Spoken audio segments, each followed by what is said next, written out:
Ordinance Committee meeting to order, 6:33 p.m. Present part of the committee is Councilor Bartley. Online we have Councilor Vacan. And in council chambers we have Councilor Ocasio as well as Councilor Devine. Online we also have Councilor-elect Mimi Panich, and then a bunch of other visitors that will be coming in. This is Meg again. I believe Meg again is Meg McGrath Smith. Is that correct? I'm hoping. It is. I will change that. Okay. And then Councilor Givner is also with us. I'll entertain a motion to take up item 1. Second. All in favor? And then I got to read that little spiel about online. Aye.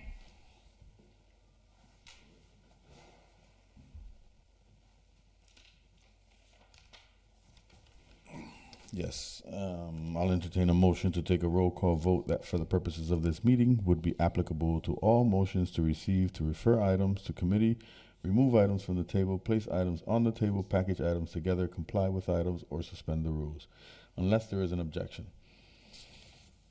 So moved. All in favor? Second. Aye. Aye. Aye. Ayes have it. So the motion was, for item 1 was made and seconded. Can we take up item 2 since Can we're I together? yes. I just did that, Linda. So Okay. item 2. Okay, it's a package. I'll second that. Seconded by Councilor Vacan. All in favor? Aye. Aye. Aye. Ayes have it. So, item 1, filed in my name, order that the ordinance for the Parking Advisory Committee be reviewed and updated based on discussion with the Parking Advisory Committee. See attached current ordinance language for reference. And then item 2 was a letter from Laura Wilson, Chair of Parking Advisory Board. We also have it here attached. I believe Laura's with us online as well, and we have with us DJ, who's also part of the Parking Advisory Committee. So I'm okay with opening it up to you guys first to allow you guys to kind of expand if you want a little bit, and then we can ask questions as counselors and do that. So because Laura's camera's off, I think DJ, you might be going first. So Real quick, you got to speak into the microphone. Mike, man. Yeah, and turn it on with is the green light on? Okay, There we go. We're good to go. so is Laura coming? She's there. She's online. Yep, right there. Well, she Okay. should be. She's right So- on top of Linda. We have a letter which Laura wrote. She's the chair of the Parking Advisory Committee in regards to what our function is or should be based on what the council wants. It seems that originally the ordinance was written so that any issues with parking in the city of Holyoke be sent to the advisory committee first, and those and vetted and then sent to the council as needed. And it appears that most parking issues are just going directly from constituents of the council to the council and then being discussed by the council. And we haven't been in the loop, so we want to make sure that we're not wasting your time or our time, as well as the fact that when it was put together with about 9 members, and we were having great difficulty getting a quorum. It seems that we're consistently getting 5 members, and we would, prefer to, if you choose to keep the advisory committee going, maybe scale it down a little so it's a little easier for us to get a quorum, as well as determine what you actually want us to look over before it goes to the council. So you guys don't have 95 things on your agenda for a meeting. Thank you. Laura, would you like to expand, just in case? Not really. I mean, he pretty much covered it. We do have other concerns that we would be interested in talking about, but I think first and foremost, we just wanted to bring it to the attention of the Ordinance Committee that, the way things are set up, it really doesn't work, or it's extremely hard. At most, we have 5 people that show up for these meetings, but often it's not even that many.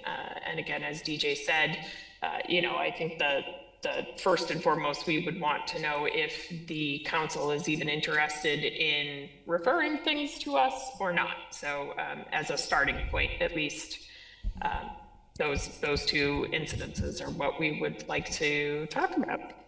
Thank you. So I think I'll allow the other councilors to speak up before I decide to opine on any of this. So on the committee, Councilor Bartley, Councilor Vacan, Councilor Vacan's hands raised. Go ahead, Councilor Vacan. Thank you. Thanks for coming in. And so I have a question. So under the section of the ordinance through the chair to either Laura or EJ, in the area that says all requests on parking actions that go to the council should be referred to the advisory board for hearings and recommendations. Can you give me an example of what you think that would be? If someone wanted a handicap parking spot put in front of their business or their residence, or if somebody wanted Okay. a no parking zone or Okay. loading zone, if they wanted meters put on a street, or limitations of parking time put on the street. I mean, parking is parking. It's a lot of different things, but it appears zero has ever gone to the parking advisory committee or board, and it also appears that not a lot of councilors even knew there was such a committee out there. Right. So the only commentary that I'll add to that is that under our current ordinances, if, as an example, a handicapped parking space is sought, we have requirements that the Disabilities Commission is the authorizing body that takes a look at that and makes a recommendation back to ordinance and the city council. So I think maybe, at least for some of this, we've created a little bit of duplication when this advisory committee was set up. So for things that have other legal requirements, I would just throw out for consideration that we keep the board as an advisory board around general policy and parking issues, but not for specific citizen requests, because I think we would just be complicating the path, and it would take longer in the example of a handicap parking space if we have to send it first to the advisory committee, then over to the disabilities committee and back to ordinance. And I think we're looking to get good ideas and improve our systems, but I don't think we want to make it harder for the citizens either. But I'll defer to the rest of the committee on their thoughts on this. But relative to your thoughts on a smaller group, I would be warm to amending it to 5. And I think it's very valuable that you folks have looked at a report and can issue an advisory report to the council relative to parking policy and hopefully to increase the utilization of our parking. So I think there's a value to the group. I'll stop for now. Thank you. Thank you. And just a quick update, Councilor Vacan. At the last, I want to say maybe 2-3 minutes or so, it was consistent, but before that, it was muffling, like in and out. And just wanted to be clear because we couldn't hear you some of it, but like a lot of it, you got like the most important part of it, we got it. But in the beginning piece of it, it was going. All in right, and I'll out, try so. to be closer to the speaker. No Thank worries. No worries. Councilor Givner, I see your hand up. Thank you, Mr. Chairman. Can you hear me okay? Because I'm also Yes. on my phone. Okay. And by the way, I could hear Councilor Bacon fine on this end, so just letting you know. So we have a similar issue with the Biking and Pedestrian Committee. It seems that there are several advisory committees. Just hearing that said about the Parking Advisory Committee just made me think of this. So the Biking and Pedestrian Committee has a similar problem where they are supposed to be an advisory committee to the city, but nothing ever comes to them regarding, like the Safe Streets for All program or things that have to do with biking and pedestrian safety. So I think this is I just wanted to highlight that this is probably something that we should start to figure out, because I do understand, the frustration, what's the point of having these committees if they don't actually advise anything to the city, or if their input isn't valued. So I just wanted to share that.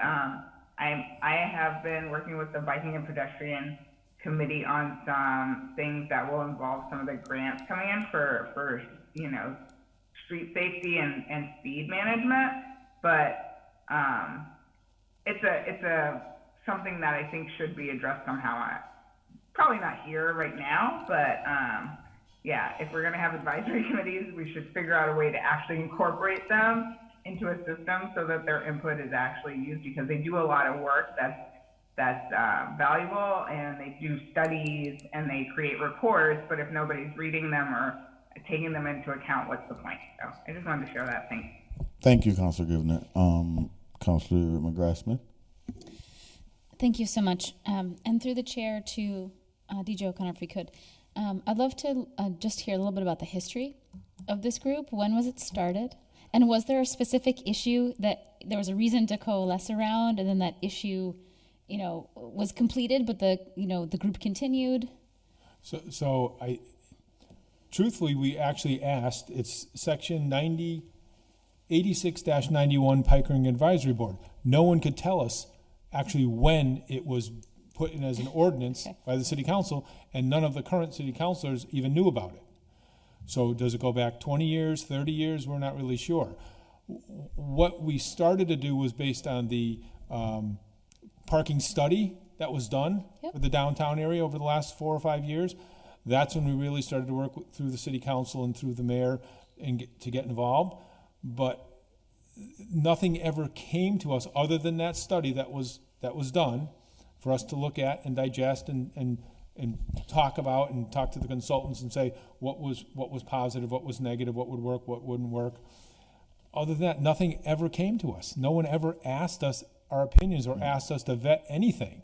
So we were like kind of spinning our wheels.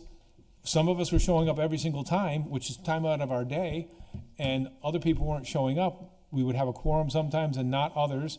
And then, what were we discussing? Did it ever go anywhere? And so we kind of felt, not used and abused, just, why bother if nobody's even listening, or if no one's putting anything in front of us to say, can you vet this? Parking in front of the police station. They actually brought that to us, and there were already signs there. They're worried about the new housing complex there in the wintertime, and the fact that there's going to be limited parking for both the residents of the facility as well as the police officers as they come onto their shift. There were already no parking signs, so it was a simple fix. They just added more parking signs. It didn't really take an act of God to get it done. But there are other things that I actually, Councilor Bartley's kind enough to send the meeting notes or the agendas for the city council meetings to a lot of different people. And it was like item number 93 or 94 on one of the agendas that was discussing parking. Mm-hmm. And it's not really, it doesn't matter about what the parking was, but we never saw it. No one ever said, would you look at this? And so that point right there is a great point to be made, and I appreciate that you guys as a committee are bringing that forward. I think for me, I learned some of that attending some of the meetings myself, and I learned some of the issues that you guys are dealing with as a committee or as a body coming together to meet and just to have quorum.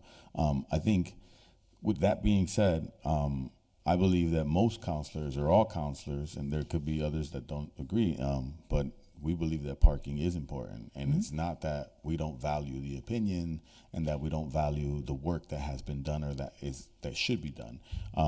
There obviously was a gap in communication here, right? When it got developed or when it happened, some of us are newer counselors, and I was not aware that was the case. So what I'm hearing now is that if there is a parking order that is filed and it goes through council, when it comes to council, that instead of it being referred to ordinance, it should first be referred to the parking advisory committee, and then they would give us a communication to ordinance so that we can move forward with the communication and be based off of what the communication is that came out of the parking advisory committee. anything you guys want, as long as we know what direction. Well, it's not. we're going. It is and it isn't, right? Because you guys are the ones that do the work, and you guys are the ones that are going to be the meetings. So if it is that you guys want 5 people on the committee, and it makes it easier, and it's not as complex to get people to come together to meet. But I think some of the things that got brought up around the handicap parking and around the bike committee, bike and petting, I can't say it right, committee. Those are not difficult problems to fix, right? I feel like, because you're lacking in members that can show up and make a quorum, maybe adding them to the committee actually helps bring it all under the parking advisory committee. And or giving them something actually to do, where we wouldn't ever make a final decision. We're just giving you the information as it was vetted. There's a person from the DPW on the committee. There's a person from the police department on the committee. They actually know. Is there a person from the Handicap Disabilities Commission? Right. There should be. There should be. Is there someone from the There are bike counselors ped? on the committee, and then we can just chew it up. Get rid of all the excess to say this is the point that needs to be looked at, and pass it on. I see Laura's hand raised, and I don't want to keep belaboring that real quick. Thank you, DJ. Go ahead, Laura. Yeah, I just wanted to add to that, like parking is,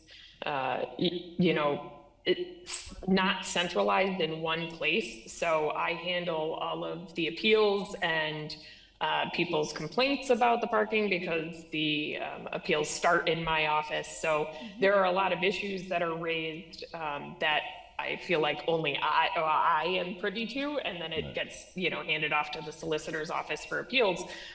So those are some of the issues that have come up at these PAB meetings, which is why it makes sense to have, my position being a part of that. But I think it would be really beneficial, first of all, to minimize the size of this board, but also to include, somebody from the bike and ped board or from disabilities, because then you would have the people that are really handling or dealing with these issues that come across their desks or in their meetings would be able to offer some really good insight. And so that's where we stem from, this McMahon study that I feel we worked on really hard for over a year, and then it just didn't go anywhere. Right. So then we were like, well, wait a minute, why are we even in existence? So Councilor Bartley, go ahead. No, you finish your thought. The only thing I have for my thought would be is if, and I only say this with all the utmost respect, because we are just a body that meets once or twice a month as an ordinance committee. If it be okay with you guys, the parking advisory board, to come together and develop some form of ideology of what you would like to see, unless you've already done that, incorporating the bike and ped committee, incorporating as well as the Handicap Disabilities Commission into the board or into the board, so that way when we come back we can have something we look at, and then we can all work together to kind of like ish and dash on what makes sense and what doesn't. We can't always, we can't do that here in this meeting, but you guys kind of can in your meeting, and then bring it to us so that way we can. And you can get the best of all committees. You can get the 3 or 4 or 5 people from each committee that show up, that want to be involved, and have them, instead of having 3 separate committees that can't get a quorum, have one committee that can handle the task with multiple experts on it, or multiple people with correct, intelligence about it, and do it. Because now we're just spinning our wheels. We show up and we sit there for half an hour waiting for people to show up, and then we go home. Yeah, I appreciate that. Councilor Bartley? Yeah, so first off, it's so important to have the volunteers. So we want to, and we appreciate the volunteers for the committees. Can't run the government without the volunteers. So to give them something, for them to step up like this I think is mission critical. So I'll just give you my 2 cents, DJ, on this. First of all, I won't be more than a minute. First off, on the September 9th letter, the PAB by ordinance is in the 3rd paragraph. They're supposed to be hearing any parking issues that go to council. However, nothing is currently being sent. I will say that's been primarily true. I recognize the importance of it myself. So if you notice in the orders that I've filed, the last 3 or 4 parking related ones, I specifically said in my order that they should go to the Parking Advisory Committee, and that's all documented in meeting agendas. Second off, relative to that, from now on, you can say consistently that when a parking issue comes in, whether or not it's specified in the order, I try to specify where my order should go, right in the written order, DJ. But now we can just say automatically that the administrative assistant, anything to do with parking, the administrative assistant would automatically send it to the Parking Advisory Committee. So that can just be pro forma. And you know how I know that'll work? Because whenever there's a handicap placard, we always say, send it to ordinance, then we always say, copy it to the Disability Commission. We always say that. So that just happens like that. So this will be a very parallel type of an item. Okay, so that'll be that. So that should take care of the now, and I just want to be really clear because language is precise. So the PAB by ordinance is supposed to be hearing any parking issues that go to council. What it says in paragraph D is that all requests on parking actions that go to council should be referred to the advisory board. Doesn't say shall. Right. So let's be really careful with our language. It says should be referred. But based on what I just said in my first paragraph, Jeff can send these pro forma to the Parking Advisory Committee. I think that would be the best practice. So that's my take on it. Second, relative to what the chairman just said, in paragraph C, the advisory board shall advise the council on off-street parking, parking meters, parking facilities, garages, alleyways, handicap parking, fees, handicap parking, like I said, conduct hearings on parking issues, prepare recommendations. I think your charge is right in paragraph C of 8691. I think it's really clear right there. I do not agree that you should start swapping over biking and pedestrian committee members and disability commission members to this because they're volunteers. At some point you get stretched a little thin. There's no problem communicating with each other, but to have them overlapping, I think is a bridge too far because then you're going to start hurting their meetings. They have good working committees. Let them do their thing. If they want to send recommendations, cross recommendations, all the rest of that, fine. But to put in an ordinance, now this ordinance in paragraph C1, that's something that should be tightened up, and that's where you as a parking advisory committee should come back to the city council ordinance committee with a recommendation. First off, retailers. Okay, well that's kind of you. Office workers, that's pretty vague, but maybe that's right. Multifamily residential. I mean, I think whoever wrote this did a great job at the time. But that part right there gets to your section, whether you want to have this wide, vast, I mean, greater Holyoke Chamber of Commerce. It was a good idea at the time, but now we've got a kind of a problem at the Chamber of Commerce. Okay, we'll leave it there. The Redevelopment Authority, hey, that's great. Remember, if there's an HRA board member who wants to participate, fantastic. So, but maybe there's other board members in whether it's in planning or some other, you can maybe reach out to the various department heads. There's only 10 or 12 you have to reach out to, so that's not like a massive job. So hopefully those small things, and I think your first thing you said, DJ, that you work on citations, handicap, no parking, meters, limitations on parking. I sure as heck would have loved to have had your take when we started limiting the parking over here at High and Dwight Street. Now, I think that all worked out, but to me, it would have been a lot better if all that got vetted in the Parking Advisory Board, to be truthful. That would have been a lot simpler for me. But we weren't really in the mindset at the time but these things get biased over the course of time. I'm looking at the footnotes here. It says, it looks like this might have been passed in 2012, or it might have first been passed in 97. I can't really tell by these sites at the bottom of the ordinance, but it looks like it's been on there for a while. And it's well-intentioned, and I think it makes sense.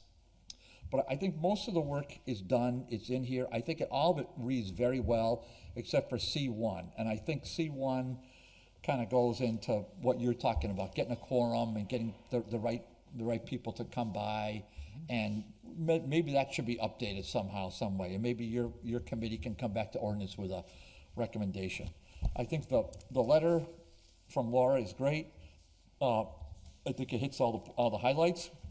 It shows you're a committee that wants to do good work and you want to be volunteers, and we need you. So there's no doubt about that.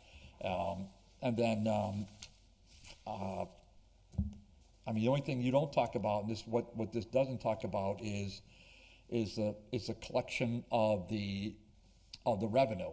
And that's one of the things that this government and many governments have gotten stuck on. Who's gonna do the collection? Where the money just goes to the general fund? Should it all go to the general fund? Should there be another thought? We just had we had a kind of a weird meeting last night with disability revenue. Now, that still goes to the general fund, but maybe it shouldn't. Maybe part of that should be put into a special account. I don't know. I'm not gonna be here, but maybe parking revenue from the meters, maybe that should be put into a special account to be maintained by the Parking Advisory Board, so they can recommend. Maybe you wanna talk about that. I don't know.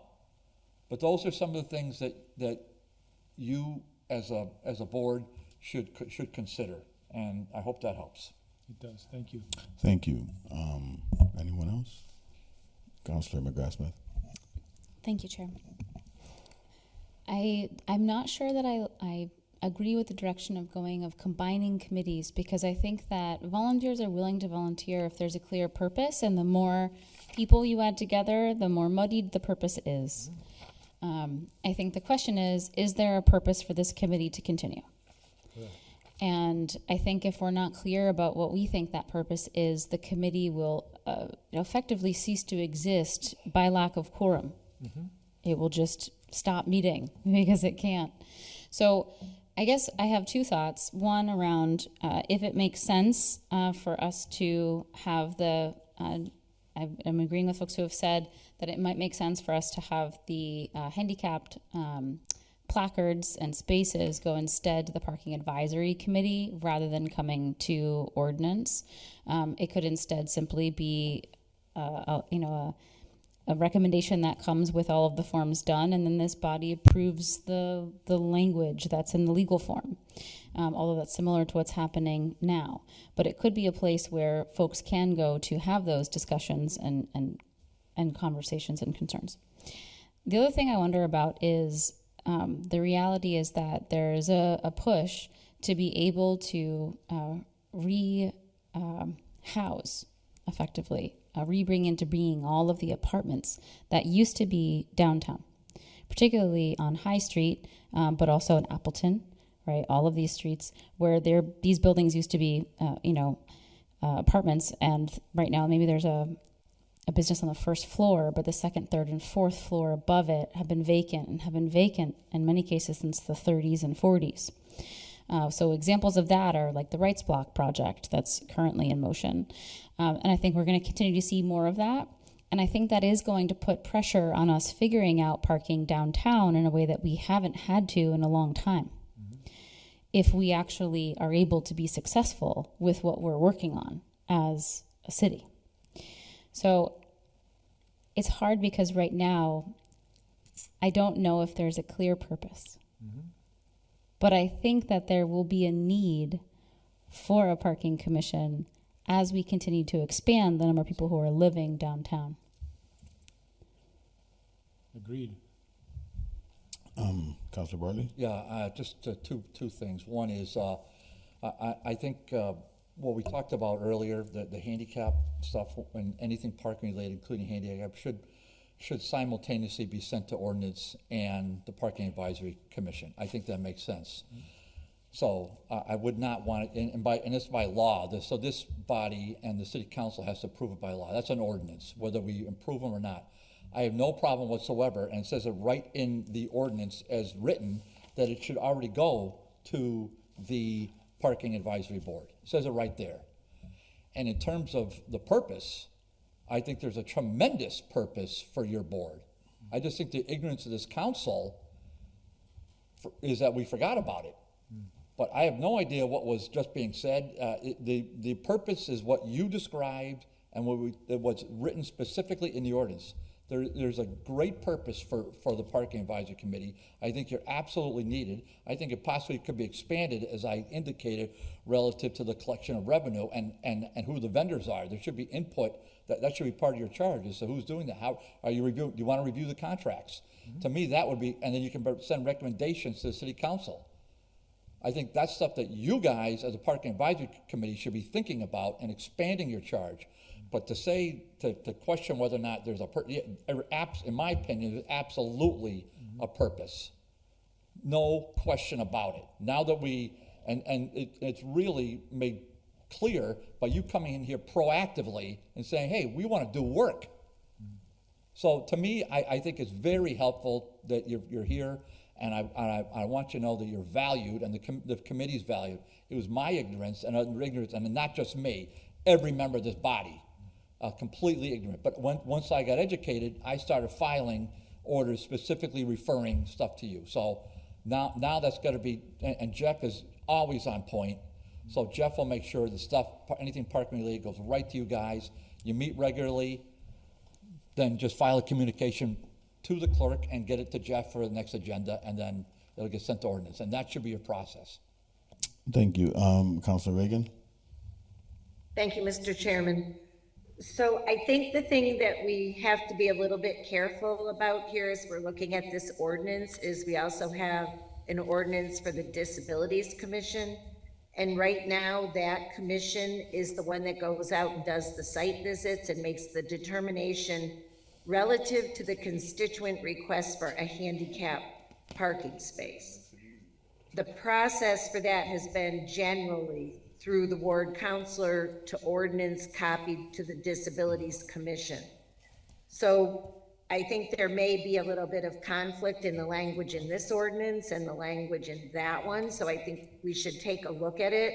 My only concern relative to it is I don't want to do anything to slow down the ability of our constituents to obtain a handicap parking space if they need it. So I just want to avoid adding an additional step in that regard.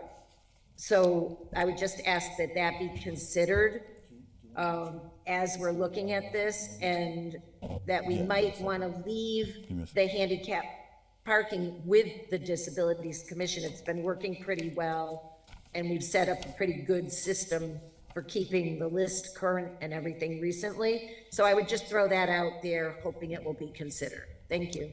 Thank you. I see you, Laura. Real quick, I just want to chime in real quick. I believe that there's a purpose at the moment, and that there was a purpose intended in the past.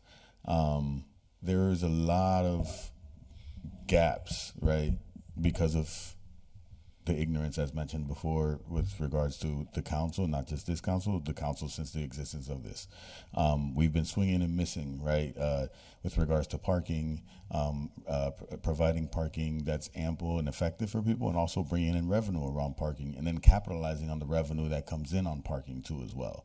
And to not keep this as a priority for us, then we're going to continue to swing and miss and just pretty much pay funding to fix parking, fix meters, and not understand why, or not understand how best to strategize and move forward.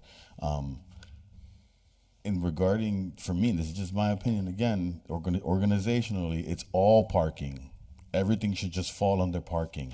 Yes, you can function in your own ways, in your own silos and islands, but ultimately it all falls under parking. It shouldn't be 5 different messages just because you're in 5 different type of parkings. It should be one constant message coming out of the city, all working together. So having someone from the Disabilities Commission on that larger parking advisory board doesn't mean that it's the same person that meets every time and goes there, but having someone there that communicates out and says, hey, we got this, we went and visited, we did this and we did that. You don't have to revamp the system. It doesn't create conflict in that situation because they're a part of the board. They're a part of the larger board.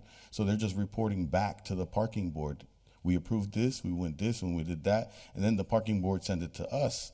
So it's just like, if there's a way where we could put together a couple different, then if it makes sense, so that way we can figure out what is the best, most effective and efficient solution to move forward with. Because if we're moving forward for the future, we're trying to capitalize on the funding or the revenues that we're bringing in and at the same time be efficient and effective with the staff, the little bit of staff that we have, because right now it's Laura in a sense, right? That's the staff that's kind of managing here, and then some of the parking meter guys that are doing their work on a day-to-day, along with the volunteers that are helping out. So I think that for us is trying to find a way to strategically map out how we're going to build all this out together. And if we have to change different ordinances and work on different things, then that makes sense. But if we're just going to do one-offs and continue to do one-offs, we're going to run into this problem again in another 10 years. But if that's the will of the body, then it is what it is. Laura, and then I got you, Councilor Bartley. Yeah, I just wanted to say, we did have recommendations as a committee that we thought would be the best workings for this board, how we would be the most efficient and how we would be the most helpful to the council, to take some of these issues off of, out of your way, so we could assist with it at least a little bit. But there are several issues that we come across with downtown parking now and having parking permits, or why we only issue monthly when we have people working at Hoyle Medical Center who are there for a year, or, a lot of different issues like that. So there's certainly stuff we could do, and we do have an idea how to move forward with that. But again, our intent for tonight was simply to see if the council thought there was reason to move forward with this board.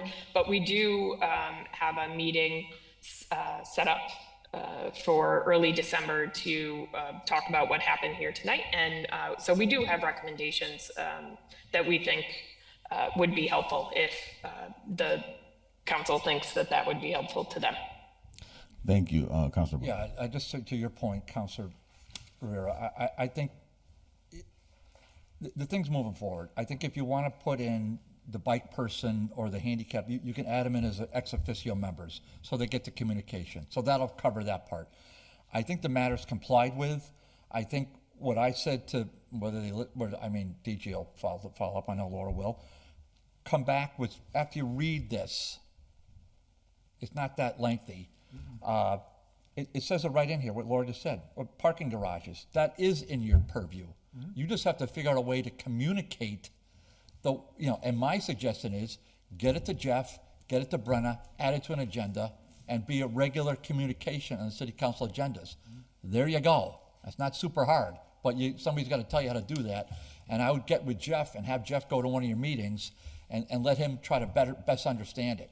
So my opinion, Mr. Chair, is that this order has been complied with and that you can bring it back to the full city council. I think with the understanding that the Parking Advisory Committee is going to come back to you, likely with some recommendations on how to better modernize the ordinance, okay? I'll second that. Okay, under discussion, anyone else?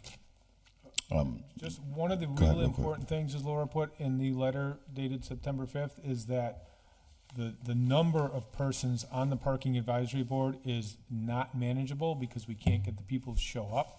If you were to reduce the number of people, we could get a lot more done. If you can incorporate that in the plan, we can talk suggest about that. Yeah, Yeah, There you go.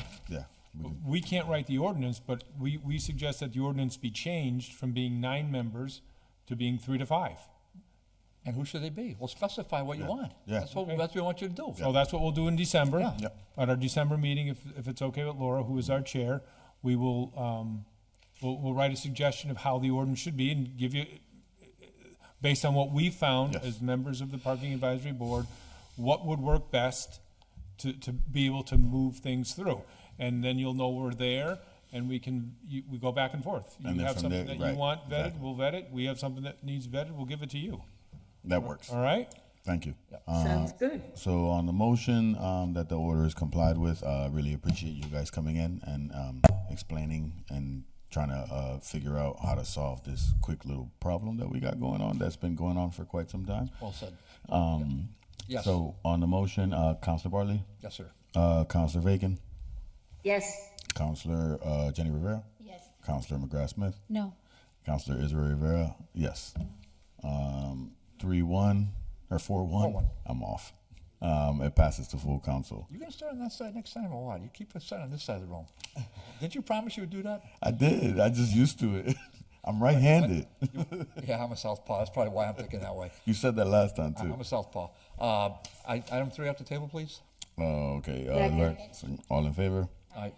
Item 3 was filed by Councilor Murphy Ramboletti. Order that the city approve of a sidewalk easement for Holy Gas and Electric adjacent to parcel 0306014 150 Race Street for the purposes of installation of electrical conduit. I believe that's why Mr. Swerkel here online. If you want to expand a little bit on this, feel free to do so. All right. Yeah, sure, not a problem. Can you guys hear me? Yes. Yes, we got you. Okay, great. So a little history on this. The city was awarded electric vehicle charging stations, on-street specific electric vehicle charging stations. They reached out to Hoyoke Gas and Electric to help facilitate the installation of these charging stations throughout the city. And at some point, it ended up that we were going to own and operate these charging stations throughout the city. So this was a grant that was given by the Mass Clean Energy Center. They hired a consultant, and they reached out to the constituents of Holyoke, and they landed on 3 locations throughout the city. One on Southeast Street, right next to the South Holyoke Homes, new development. One on Pine Street, adjacent to the YMCA, and one on Ray Street, next to the Cubit Building, which is the parcel of question here. It's actually the Holyoke Redevelopment Authority property.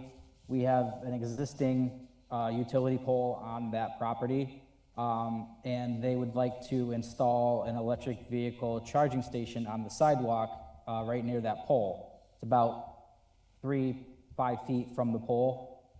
We need to excavate and dig into the sidewalk, install an electric conduit to feed that electric vehicle charging station. And it was advised by the city solicitor's office that we obtain an easement from the city in order to install that conduit. That's a little history on it. Thank you. Anyone on the committee have any questions?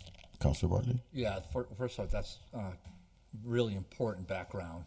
Second off, anything relative to real property, whether it's a license, an easement, a rental, a sale, anything to that effect by ordinance has to go through and be approved by city council. So I thank the law department for staying on top of that and directing this to this body. In terms of the actual construction, John, where are we with Southeast Street and Pine Street before I get to the question about Ray Street? I believe they're waiting on us to physically connect them electrically. I believe most of the construction has already been completed by the subcontractors that were selected by the state, and they're waiting on us to physically connect them electrically. So Southeast Street, almost there. Pine Street by the Y, almost there. Ray Street, we haven't commenced it because we're waiting on the easement. Is that true? That's correct, yes. All right. And so the only thing, and this is all being, the work, any work is being paid for by the Mass Clean Energy, whatever they are? Yes, Mass Clean Energy Center. It's 100% funded by that body. Okay. And when you say so who's picking the subcontractors? The state Mass Clean Energy Center hired the subcontractors to do the construction and electrical work on the secondary side of the installation. So HG&E as the utility will be connecting on the primary utility side. Has all this been kind of promoted or explained on HG&E's website, or are you planning on putting it there? I believe there's been a press release at some point about the award. I'm not sure if it's on our website yet because how about when it's in existence? Are we going to get it on the website so when people who are into this stuff can find it and figure out where they can get their car charged? Yes, of course. There's several public websites and other type of information out there that, and I think Meg McGrath Smith can explain a little bit more because she has an electric vehicle. But there's a lot of different resources that can help people find these charging stations. But we do have a specific site or page on our website that identifies public locations throughout the city. Okay, and perhaps on the city's website, that's something that Jeff could look into. So I'm all set with my questions. I'm ready to approve this. Thank you, Councilor McGrath-Smith. Thank you, Mr. Zerko, for coming in tonight. And through the chair to Mr. Zerko, I have a couple questions. And forgive me because the map that I have attached to the order is a little dark. So I'm trying to make sure I know exactly where this is going. So when I brought up the map for 144 to 50 Ray Street, are we talking about the land that is by the canal? Or are we talking about the other side of the street that's abutting where, in between the Cubit and the other building? That's there. Correct, the latter. Okay, and both of the owners of those two abutting properties have been, I'm sure, notified, and do they express support for this? Yes, both of them have. Okay, are these level 2 or level 3 chargers? They're level 2 chargers. Can I ask why level 2 if this is for public charging? Because level 2 is best used for folks who are employees, who are pulling in and charging for 8 hours at a time, or who are living in the Cubit, say, and wanting to park overnight. But it's not best for public charging, which is best done at level 3.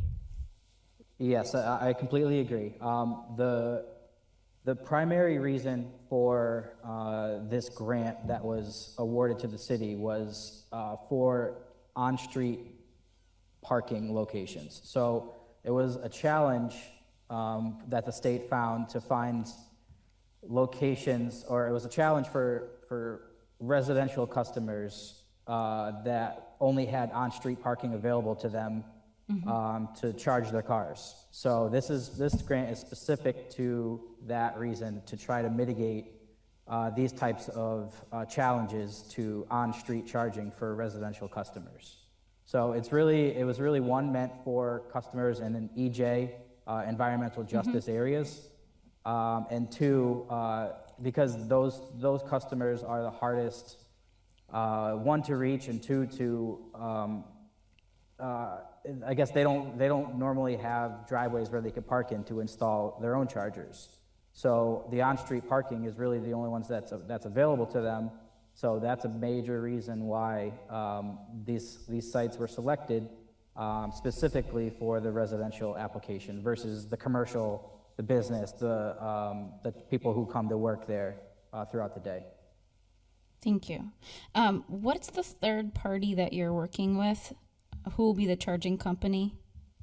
It's Flow charging stations was selected by the state. We didn't select them. That was all selected by the state. Okay, and Flow charging stations require you to have either an app, yes, or a prepaid or pre-filled card that you swipe. To my knowledge, that is correct, yes. Or there's a 1-800 number that you could call to enable the charging, assuming you have a card available. But there's a number of different charging stations that they're part of a greater network. Yeah. So people who have a charge or RFID card with them or any other type of credit card with them can charge at these charging stations, assuming they're part of that network. Okay. And then I think my last question is just around it's a, tricky thing, right? If you're charging a level 2 charger, to get a full charge, it's often 8 hours. So are we going to set a temporary parking space effectively that says that you can only park there as long as your car is actively charging, and also no more than a certain number of hours? So I believe that was the next step in this process. The first one was just to get the easements and get the the construction begun on this. The second step was I know that there's a section in the Holyoke ordinance about limiting the parking spots or enforcing parking spots to only electric vehicles. And I should have had that readily available, but I could provide that later. But there's currently 3 locations throughout the city that are enforced that only electric vehicles can be parked at these locations. There will be signage that specifies it, but obviously that's not going to deter people from parking there anyway. But the next step would be to add to the ordinance that these would be enforced, I guess by the police or the parking. I'm not sure if it would be parking department or police that would enforce that, but that's the next step, to introduce that to the committee to adopt. Okay, thank you so much, and I'm sorry for peppering you with so many questions. I really do appreciate that you're doing this. Thank you. So that kind of led me with some more questions. So that answered one. So that means that a residential parking space will be taken away if you don't have an electrical car. That was one of my questions. The other question is, for the spaces that we put them at, do we have surveys as to like how many people within that vicinity actually have cars that are electrical cars? I don't have that answer. I know that the state conducted their own investigation and survey about these locations and whether the constituents in the immediate vicinity would be open to those charging stations being there or not, or whether they have cars or not. I could try to dig up that and forward it on to the committee. I guess the question for me, and I'm going to approve it anyways, regardless, but it's just better understanding what the approach is, right? Like when we're placing these electrical stations, are we placing them just anywhere, or are we placing them in places where we've done our research and we realize there are certain residents that actually live within the vicinity and actually can capitalize on utilizing the electrical station. So like there's one by the trade station right down the street from the one on Ray Street that's gonna be there. It's a little bit more of a walk, but 2 more minutes maybe. But just understanding like how do we get to that conclusion of choosing this location and how many people within the vicinity will actually be able to take advantage of it. But again, thank you. That was a question that just popped up with all the questions. Councilor McGrath-Smith? Thank you. I was going to say that I'm not surprised that they're interested in putting it there because the Qubit has market rate housing. So I wouldn't be surprised if they were looking for like where are those pockets of market rate housing currently where someone might want to avail themselves of being able to have that parking spot. And I will also name that while it could be important to know how many folks already have electric vehicles in that area, people won't have electric vehicles in that area unless there's a place to park. So it is also an incentive or like an opportunity for like, oh, I could actually have an electric car now because now there's a place for me to park. So I do see the value in creating sometimes the opportunity, even if someone doesn't already own an electric car. I wholeheartedly agree. It's just that the AMI in that community doesn't necessarily speak to that volume. That's the owner of the Qubit building reached out to us and did express that he has people in the building that maybe he didn't reach out to us, but he met us on site and said that there are people in the building that expressed interest in having EV charging stations. And it didn't make sense for him because there's nothing in it for him to install it. So this made total sense to him and I think to the city to have these in that area. All right, thank you. Councilor Bacon. Thank you, Mr. Chairman. I want to thank John for coming in, and I want to thank the committee members for asking so many questions because I don't have any more left. Thank you. Just a point. Councilor Bartley. If I heard what your concern is, I think that makes sense. So if, in fact, taking away spaces to put the EV stuff in, if you are doing that, then there should be a one-for-one match, a replacement, right? And that's something that you can help propose, okay? Thank you. So the motion is that we approve. So a motion that we recommend granting the easement to HG&E. Second. All in favor? Aye. Roll call vote. Councilor McGrath-Smith? Yes. Councilor Bartley? Yes. Councilor Jenny Rivera? Yes. Councilor Bacon? Yes. And Councilor Israel Rivera? Yes. Okay, motion to take 4 off the table? Second? All in Thank favor? you all. Thank you. Thank you. All in favor? Aye. Aye. Aye. Item 4 was filed by Councilor Givner, Anderson, Burgos. Order that the city enact the proposed short-term rental ordinance approved by the planning board. This was continued from October 22nd, 2025. With us present, we have a councilor board member at the moment, Kate, and we have Mimi online, who's councilor-elect and also a planning board member.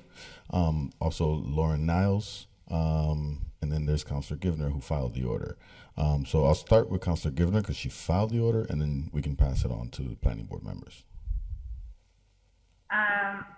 Thank you, Mr. Chair. So when this was filed, it was kind of with the idea, we were thinking about, the Airbnb issues and making sure that, or trying to help secure that people aren't renting out apartments from day to day. So this would create a more of a long-term, short-term rental, which is like a long-term stay. So for a minimum of 28 to 30 days at a time.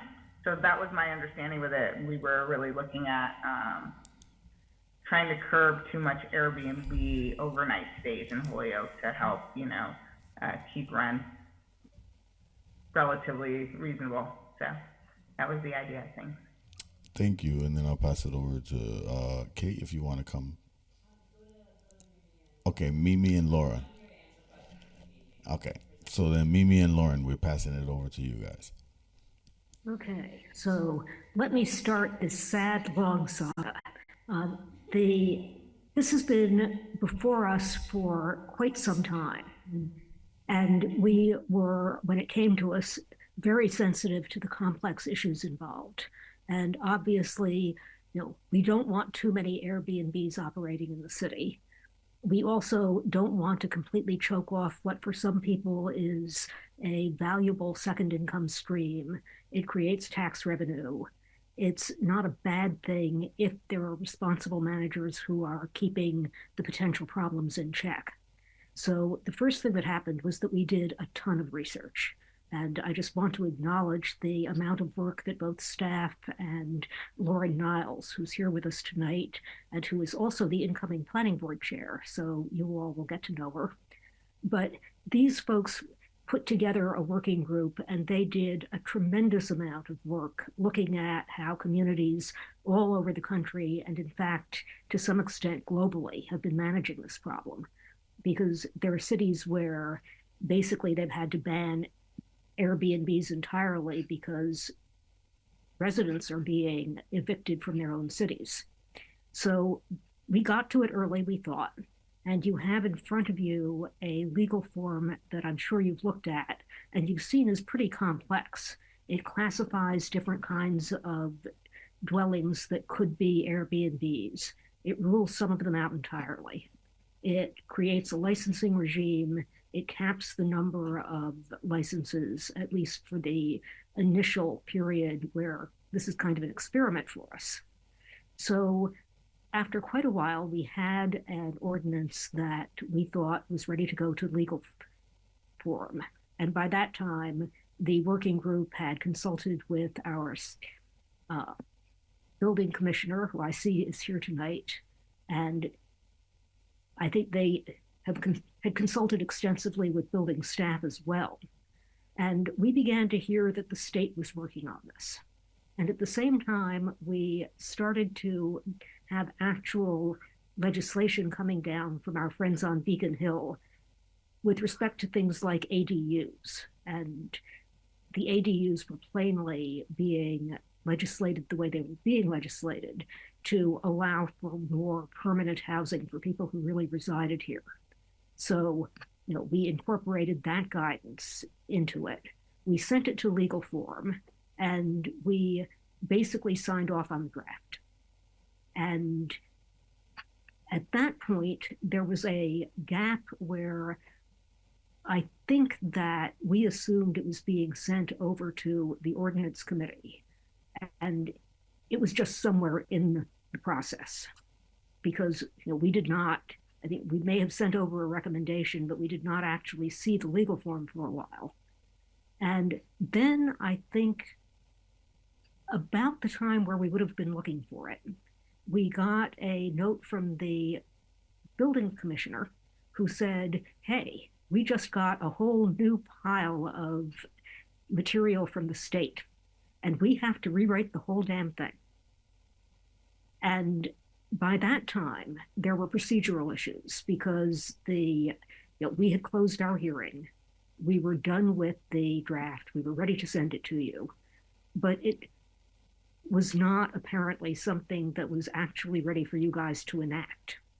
And because we had closed the hearing, there is an issue, I gather, with the law department about whether the whole thing is going to have to be started as a procedure from scratch, where you file a new order and we open a new public hearing and we go back to all of the affected departments and take the state's concerns into account, which is not where any of us would like to be. But at the same time, I'm inclined to think that it's better than if we had enacted this thing and then we had to reopen it to accommodate whatever the state wanted to do.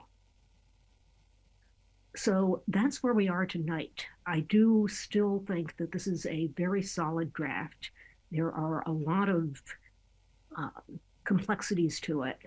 And anytime you all want to spend looking at the issues involved, I think would be worthwhile. And since Leslie wants to comment, I should probably shut up and let her at this point. Thank you, Mimi. Go ahead, Leslie. Thank you.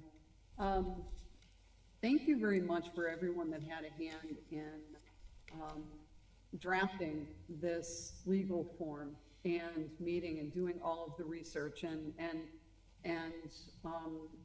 the law department and their obvious effort here, because it is definitely a complicated legal form. I unfortunately did not realize that this was coming to the agenda this evening until earlier, just this afternoon.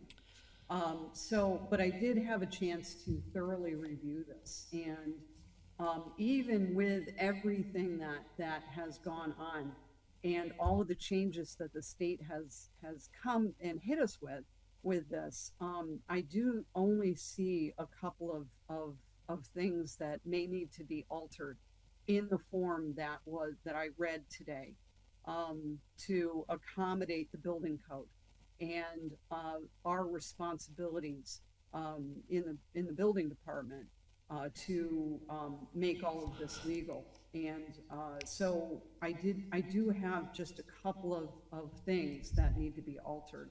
So Leslie, before you go on with those couple of things real quick, I don't mean to cut you off, but we forgot to open the public hearing. So we want Make a motion that we open the public hearing. Do I hear a second? All in favor? Aye. Roll call vote real quick. Counselor McGrath-Smith? Yes. Counselor Jenny Rivera? Yes. Counselor Bartley? Yes. Counselor Bacon? Yes. Counselor Israel? Yes. And you can go back to your point now. Leslie, I'm sorry. That's quite all right. And I have not heard from Lauren. I'm not sure if she wanted to comment on any of Mimi's synopsis of what has happened. She gave a really great background of what all has transpired with this very complex ordinance. But Lauren may have something that she wants to comment as well before I dive into the couple of points that I think need to be added to this. Well, I Go think ahead, the only question I have is this the place for us to do substantive changes, or does it need to be kicked back out and then we do the substantive changes and bring it back? And procedurally? And that is something that I'm more than willing to say, yes, let's have legal chime in on this, but Yeah, I too. Real quick, Concerned for- posture. just for the sake, real quick, Lauren, can you do name and address? Apparently, it's been requested, just because not everyone is familiar with you being on the planning board. Okay. I'm Lauren Niles. I'm on the planning board. I live at 40 Lexington Avenue in Holyoke. All right, thank you. Appreciate that. And real quick, Councilor Vacan, go ahead. Your hand is raised, and then I'll give you guys the floor back. Thank you, Mr. Chairman. I just wanted to check in relative to the legal process because the planning board is advisory to ordinance and the council. So I don't see any prohibition to the ordinance committee making amendments to a proposed legal form to comply with other building requirements or other laws that might need to be considered unless there is some other timing issue within the law that we may be running up against. I know that we clarified that planning board should be making a recommendation to us in general before we close our hearings in general. But from my general understanding of the law, I don't see why we as a committee cannot amend the draft to comply with the law, unless somebody's aware of another timing issue, and I can be clarified on that. Just to be clear, Councilor Vacan, I'm not sure. I agree we can amend because it is advisory. I'm just not sure as to where you're going with that piece, but I see Mimi has her hand raised, so maybe she can expand on and answer the question that you have. If I may, this may go to our legal counsel, but our issue here, as I see it, is Section 40A of the Massachusetts General Law. This is an amendment to the zoning ordinance. To amend the zoning ordinance, it's true that our role is completely advisory and you are free to ignore us. And if this were an ongoing hearing, then I would see no problem with the amending on the floor now. But since you just opened this public hearing and amendments to the zoning ordinance normally require that it then be kicked to the planning board for a public hearing, I'm not sure that this is the appropriate time to do it. And given the amount of work that's gone into this, I would hate for this to have to come back because we just messed up procedure. So if legal counselor Bissonette could possibly weigh in on this, it might be That was going to be my next question, so I appreciate that, Mimi. Before I do that, Councilor Bartley, just a quick point of order. Before we start having Mr. Bissonette chime in on a recommendation from somebody, can I just hear back from Linda as to what I completely misunderstood her point. I think I did too. And can I just have Linda re-explain what her point is? So, Councilor Vacan? to me. Thank you. My only point was we've received a recommended draft from the planning board prior to our hearing. And I understand the law that requires that the planning board give us a recommendation, which they have. And so my understanding would be that based on that recommendation, we could then make any necessary amendments that were needed. But I hear the question relative to the timing, because historically we used to hold the meetings jointly, so we didn't have a break from one planning board to the ordinance committee. So I understand the question on the timing from that perspective. So, but my only point was if legal counsel advises that we have to then refer back to planning to stay in line with the regulation, I'm hoping we could then just refer it back to planning. Okay. As we would when we normally get the order in the first place. But again, we're running into certain timing windows. So I hear the concern. I was just looking for a path where we could hopefully continue to move forward with it within the regs. That's all. Thank you. Thank you. Back to Councilor Bartley before I just through the chair to Councilor Vacan. So Linda, just when you because you know this so much better than I do, just go over the ever so briefly the timing part. Are you saying that should we go through drafts, amendments now, or do we need to have it go back to planning now? I mean, I'm not clear on it. Can we start working on the Well- draft tonight, Linda, or are we precluded from doing that? So we're in a little bit different circumstance than we've been in with the committee in the past. And so what I'm saying is, I hear the concern that the planning board closed their hearing and made the recommendation to us and are now learning there are some other matters of law that may be of concern. And my understanding is things can come to ordinance in a variety of ways. One of them is that the planning board can make a recommendation to ordinance relative to a zoning change, and then we can take it up and make amendments and move forward. So that is one of the understandings I have held. Now, the chair of the planning board is raising a question relative to the timing. So I would, accept that our law department could take a look at it and advise us, but I was simply looking for a path where we could continue to move forward, use the work that's been done instead of having to start completely over, as long as we protect ourselves from the risk of it coming back to the planning board chair's concern. That's all. Thank you. Mimi, I see your hand raised. Yeah, thank you. And I think that we can clear this up really easily. I think that Councillor Vacon and I have exactly the same aims here. And I am basing my sense of this on what Ms. Mandrelewski of the Law Department advised us of, I think, a month or two ago, which was that the problem was that enough time had elapsed since we sent our recommendation over with no act, that probably the order had expired and the whole process would have to be restarted. Now, if that is the case, and perhaps it isn't, but if that is the case, then I think we can go really fast, because there's nothing that says we have to throw away this work. You send it to us, and it won't be me anymore, but they'll take it up. The work is still solid. And if it's just one or two little things that have to be amended to send it back over, I would think that could happen very quickly. Mm-hmm. Okay. I totally understand if it's gone stale, then that's what we have to do. Yep. Thank you.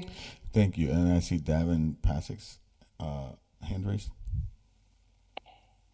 And sorry, this isn't really going to clear everything up, but I will reiterate that Mimi just kind of brought that up. Leslie and the building department were advised by Jane to bring our changes to Ordinance Committee. So that's kind of why we were here. I don't know if she was doing that knowing the circumstances or not, but that's what we were advised to do. Yes. Awesome. Mr. Chairman? Yes. And I believe we can accept as part of the public hearing that input from the building department.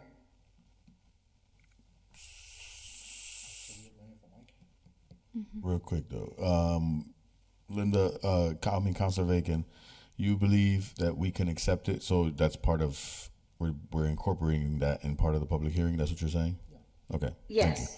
And then Attorney Bissonnette, if you'd like to opine and kind of help guide us in this process. Well, good evening. I guess my first question would be, is there a list available to the committee tonight as to what amendments would be needed to bring the recommendations of planning into compliance with the changes that they've said have to be done? Do we have a specific list? Is that prepared to be acted on this evening? Do we have that? I have a list of potential items that need to be edited and altered. However, I'm just bringing it to the committee tonight. I have not presented this to the planning board at all. So My suggestion, in that case, my suggestion would be to prepare the amendments, have them distributed to the committee, move this to a date certain for your next ordinance committee, adopt the changes at that time, and then move that forward to the council. And I do this based on the proposition that if the council is completely free to ignore the recommendations, they certainly are in a position to amend the recommendations of the planning board. So that's not truly a deterrent.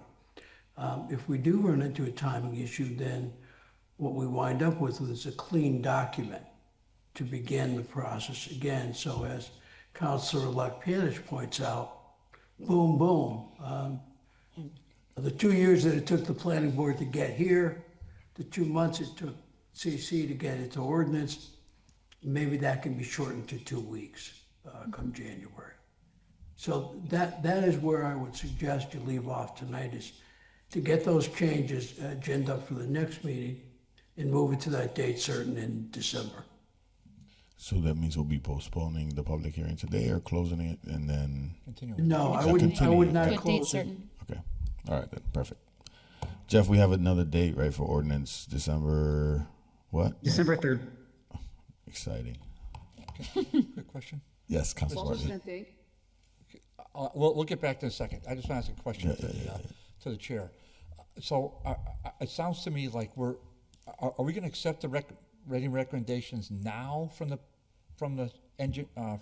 building commissioner, or are we just holding off to December 3rd? It sounds like We're gonna end up holding it off till December 3rd. Okay, so that works for me. So all right. So the next meeting is going to be December 3rd. So you want me to make a motion to continue the public hearing to December 3rd at 6:30? I'm ready to do that when you want me to. That would be the motion. I just wanted to make sure that they were completely done real quick before we did that. And I think Leslie has just a quick list that she wanted to run out. But if anything, if you could send that to us for the next meeting, if it saves, I mean, I don't care for me either way. Either way, it doesn't matter to me. I thought that's what Mike just said. But What? maybe I misheard him. So what? Mike just said that. No. What Attorney Bissonnette said is that we can't act. Like, he recommends that we don't act on anything until December 3rd. It doesn't mean that we can't listen to her today. You get what I'm saying? I do, but why can't we just get the list in writing I don't disagree. and have her just send it right to you and Jeff? Yeah, I don't disagree either. I mean, that would be a lot better. Yeah. So I see Lauren Niles has her hand raised first, and then I'll ask Leslie what makes her feel better, just because she'd be the one presenting if she wants to. If she wants to send us a list and present later, then maybe we can do that too as well. So go ahead, Leslie. Do you mean Lauren? Lauren, my bad. Lauren. I'm tripping right now. My bad. Go ahead. So I think the part that I'm still stuck on is that Attorney Mentaleski had told us that the clock ran out and this was going to need to be restarted anyway. So just continuing to a date certain doesn't seem to So should we address restart? that issue. So should we just refile a new order and start from the beginning? Well, I didn't hear Mike say that. That's what I was under the impression that needed to happen. And I think, Mimi, that was the same impression that you were under, Mimi, I correct? see your hand raised, so feel free to chime in, and then I'll go to Mike after this. Yeah, the point I wanted to raise here is that you all opened a new public hearing tonight. And my concern is that not only did we have this advice from Jane, but because a new hearing was opened, that may trigger the requirement to refer this to planning for a hearing. And that starts the process over again. If it were not for there being a new hearing open tonight, I would not be worried about this. Yeah, and my apologies, Councilor-elect Panich, but the way it was posted that today was going to be a public hearing regardless. So I'd have to open it up like as a public hearing regardless, because that's what we posted. At least that's the rules I'm following right now. But I see a lot of hands raised right now. So I'm gonna go with Attorney Bissonnette first because he's the lawyer that gets paid for us, and then I'll go to Jeff and Linda. Just to make one quick point, this is a public hearing, and it's a public hearing on the order that was filed concerning this particular topic. You can take in the recommendations from the planning board. Doesn't have to act on them, nor does it have to do anything tonight. For the purposes of the Ordinance Committee, I would encourage you to, as Attorney Mentaleski recommended to staff this afternoon, that we go ahead and try to effectuate the changes needed to really make a more perfect ordinance on this matter. We obviously have some changes to be made, but unlike some other issues that probably should have been addressed, Leslie, this has no real urgency to it, I don't think. So we may be able to go to that next hearing, get it right, and if everybody agrees it has to go back to PB, then we go back to PB. But I'm more concerned about getting the language right, and that we can't do anything tonight because we don't have that language. We're aware of it, but we don't know what it is. And so, I'm not a big fan of trying to sort of wing an amendment or several amendments to this tonight after so many people put a lot of their time and thoughts into it. So that's what I would encourage you to do. Thank you. I appreciate that. Jeff, I see your hand up. I'm going to recognize you. Yeah, I just wanted to clarify, this is a continued public hearing from October 22nd. Ooh, there we go. So it's not a new public hearing in a sense, right? Yeah, you already opened it last month. Okay, so I was just reopening it. Okay, and then Councilor Vacan, and then... Thank you.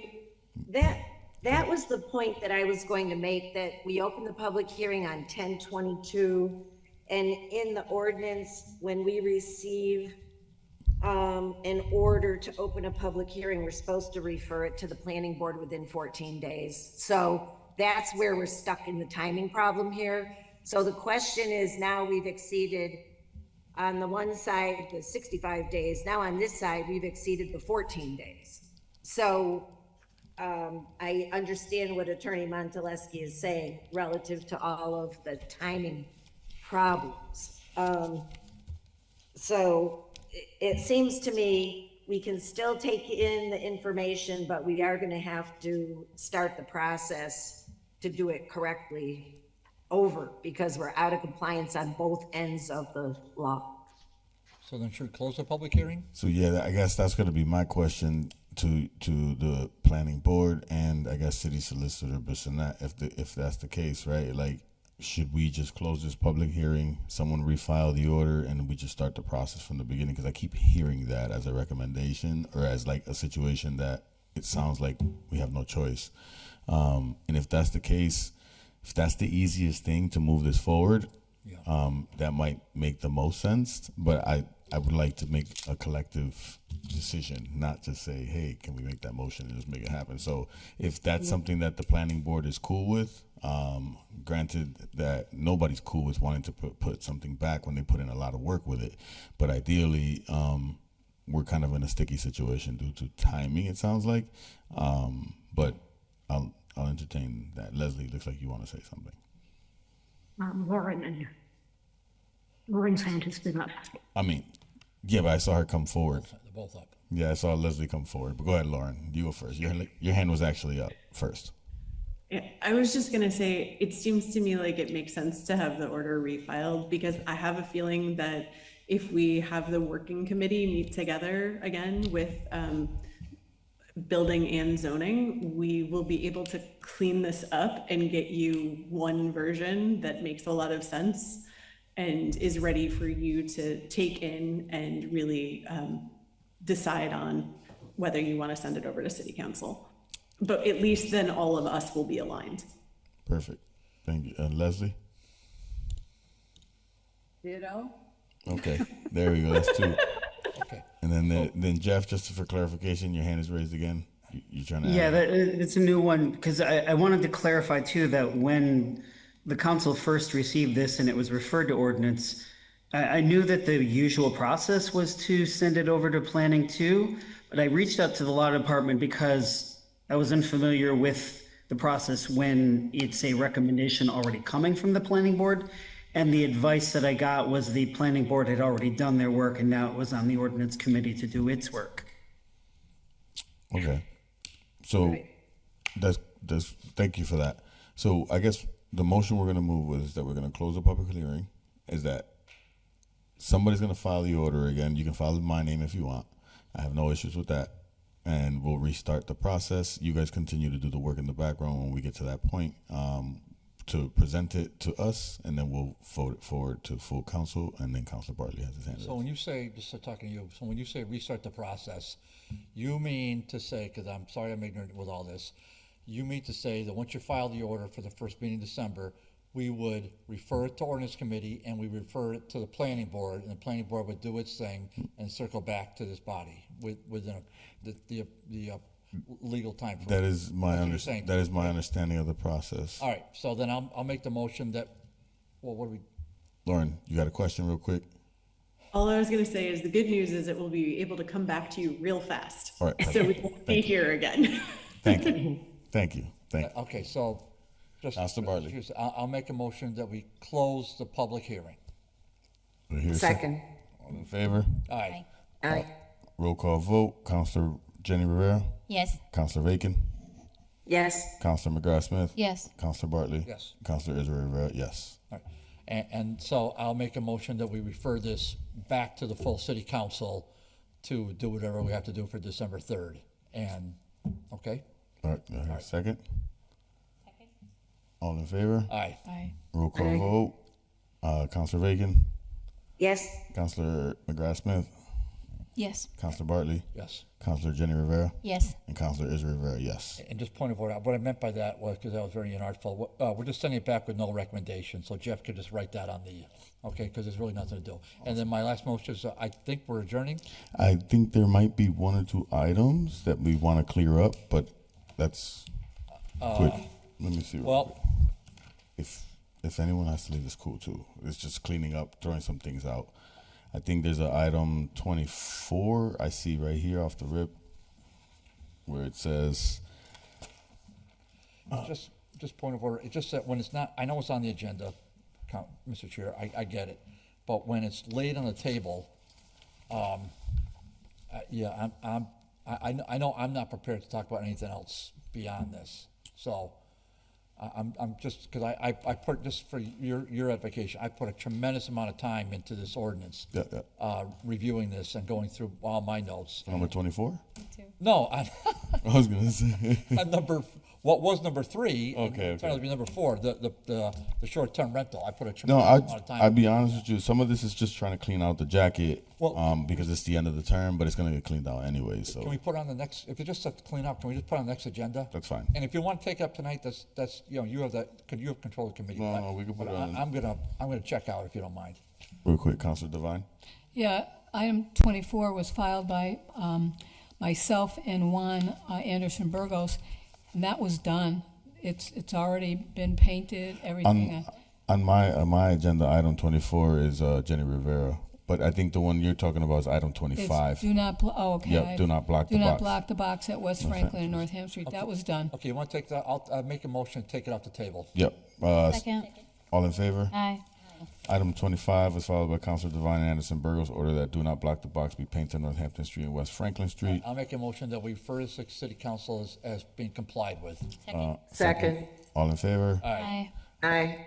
Do I have to do a roll call vote? Why not? A roll call vote. Councilor Vagan? Yes. Councilor Jenny Rivera? Yes. Councilor Bartley? Yes. Councilor Israel Rivera? Yes. Councilor McGrath? Yes. Yes. Okay. I'm gonna look into the rest of these and I'll add all of the other ones to the next agenda. And I'll get back to you, if I have any, then I'll get back. Yeah, if you have Okay? anything too, anyone else too as well. So you just And- flush them all out. May I? Yeah. Motion to adjourn. Yes. Do I hear a second? All in favor? Second. Aye. Roll call vote. Councilor Bartley? Yes, sir. Councilor McGrath Smith? Yes. Councilor Jenny Rivera? Yes. Councilor Bacon? Yes. And then Councilor Israel Rivera, yes. Good night. Thank you. Good night.